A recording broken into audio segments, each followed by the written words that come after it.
Jadi saya niru ilmunya Abu Nawas. Abu Nawas sudah bisa pidato, nggak bisa pidato. Suatu saat dipaksa pidato sama khalifah itu. Hei para hadirin, kamu pintar apa goblok? Lah mereka pinter, mau ngandani wong pinter, terus pinter kok ngandani gitu. Akhirnya hadirin itu kan karena seneng sama Abu Nawas itu seneng. Ya sudah Abu Nawas, kalau gitu kita goblok. Aku mau mengambil wong goblok. Akhirnya terus wassalamualaikum warahmatullahi wabarakatuh. Jadi itu Abu Nawas juga bisa pidato, tapi dia tahu saja caranya menyelesaikan masalah. Jadi itu Abu Nawas. Jadi ya orangnya kacau tapi cerdas itu, makanya jadi guyonan. Sebenarnya Abu Nawas itu figur yang nyata, tapi tidak senaif yang diceritakan orang-orang di anekdot itu. Ya beliau itu orang soleh ketika era Harun ar-Rasyid. Tapi ya tadi karena banyak cerita yang macam-macam. Ya, Abu Nawas itu, makanya ini cerita anekdot. Jadi riwayatnya nggak jelas tapi lucunya jelas. Jadi itu. Dia itu mangkel punya tetangga profesor ahli astronomi. Adiknya itu mau iso omong kok.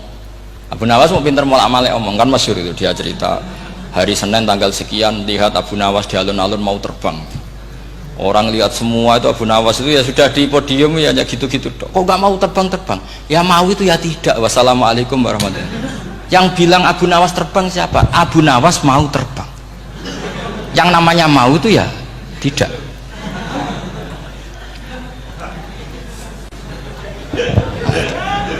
Pernah dia itu lomba sama Harun ar-Rasyid, siapa paling banyak pengunjung rumahnya di alun-alun.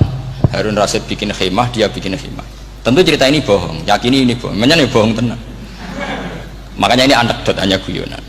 Harun Rasyid karena dia raja itu ada apel, ada makanan macam-macam. Ya tentu pengunjungnya banyak. Batas akhir itu penilaian jam 12 malam. Abu Nawas tenang, satu pun nggak ada pengunjung, nggak ada makanan, nggak ada apa. Pas jam 12 rumahnya dia, kemahnya dibakar, orang ke dia semua. Dit menang dia karena jumlahnya, bahkan Harun Rasyid itu datang ke kemahnya dia karena lombanya kan pengumpulan massa terbanyak tit jam 12. Harun Rasyid pikirannya santri ya guys, sugoi jajan mesti teko itu pikirannya gitu. Abu Nawas pikirannya beda, jenenge ana kebakaran pasti datang. Wis dihitung biaya khemah sama hadiahnya banyak hadiahnya. Yang ahli falak ini punya ilmu yang rasional, yang pinter sekali. Dia ilmuwan bahwa bumi itu bulat-bulat. Nah, saya lagi tren meyakini bumi flat nih, yo kacau nih. Mau gara-gara penjelasan sing sepihak. Ini wong nganggur. Lah wong ilmuwan kok sentimennya perkara wedi duit. Enggak boleh ilmuwan menyebut sentimen apa? Uang. Akhir bumi itu bulat-bulat, jadi kalau anda jalan ke timur terus nanti ke titik yang sama. Abu Nawas paham karena dia memang nggak ahli sains gitu. Suatu saat si profesor ini kemalingan, malingnya melayu ngetan, terus minta tolong sama Abu Nawas, kejarlah maling itu. Kemana? Ke timur. Dia ngejar ke barat. Ditanya sama profesor, saya udah bilang larinya maling itu ke timur, kalau ngejar ke barat nanti ketemu di titik yang sama. Akhirnya profesornya ngerti, oh ngenyek tuh. Jadi, nah khawatir saya nanti kalau santri-santri tidak pinter ilmu, terus pilihannya ilmu kayak Abu Nawas, jalan pintas tadi. Karena belajar falak jelimet, belajar faraid apa?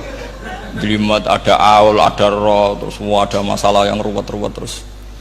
Akhirnya mau olah bicara. Ini musibah, inna lillahi wa inna ilaihi raji'un.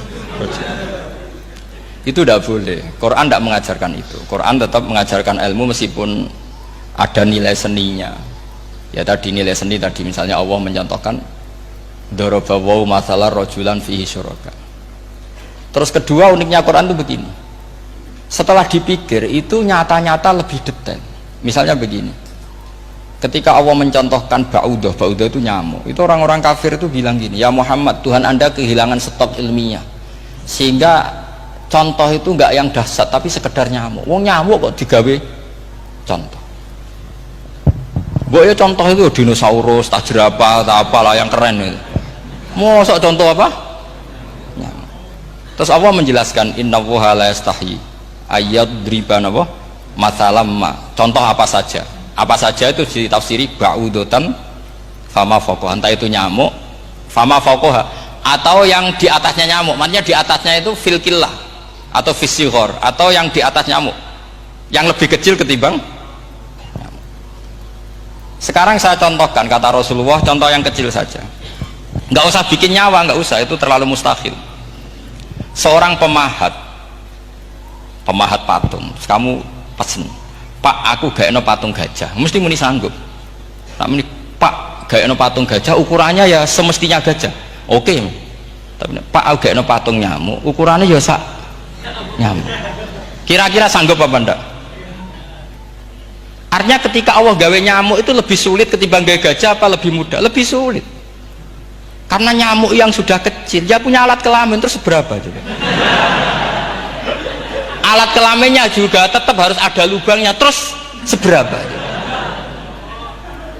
Temen saya malah ada yang cangkem elek bilang gini, lalu ya punya kumannya seberapa? Nah ini pentingnya ngaji akal. Kamu jangan hanya bilang wow dinosaurus, jerapah, seru nyamuk. Nah karena orang sudah ada itibar dengan nyamuk, didatangkanlah nyamuk banyak. Sebenarnya nyamuk banyak itu mergo mangkel, gak diperhatikan itu. Makanya terus. Nah ini saya tahadus binemat, istri saya itu sering protes. Istri saya kalau manggil saya Gus karena orang Jawa Timur, itu sama-sama jagongan itu, saya itu tidak pati sering digigit nyamuk, ya digigit tidak sesering sampean, itu jelas. Terus saya tanya, Gus punya doa apa, kenapa tidak pati begitu digigit nyamuk? Saya bilang karena saya sudah tahu hikmahnya nyamuk, jadi harusnya dia sudah tidak nyerang saya, kata saya gitu. Makanya ini ijazah, agak mati salah sampean gitu. Karena tadi logika yang terbangun gitu, kalau Allah bikin gajah, melubangi belalai gajah itu masih masuk akal, bahkan saat kita bikin patung masih bisa. Tapi kata tadi nyamuk itu sudah kecil, harus punya usus, harus punya alat kelamin, harus punya telur, telurnya juga detail lagi. Ini disebut innallaha la yastahyi ayyadriba mathalam ma ba'udah. Sehingga ba'udah di mata ahli tafsir, di mata ulama ini contoh yang luar biasa. Tapi di mata orang-orang yang nggak seneng mikir, kok terima nyamuk itu. Makanya saya minta kangkang di sini bisa makan itu harus syukur. Makan itu luar biasa. Saya itu sering nyontohkan di Jogja. Saya punya temen sakit, kalau nggak ada obat dari Belanda itu mati. Kalau ini nggak dapat obat bagus dari Belanda atau dari Jerman itu meninggal. Berapa bulan lagi matinya? 3 bulan. Kalau nggak sampai dapat obat mati 3 bulan. Oh masih mandi obat yang di Jogja, apa itu makan atau minum? Kalau orang tidak minum tidak sampai 3 bulan sudah mati. Boy orang itu mikir seperti itu.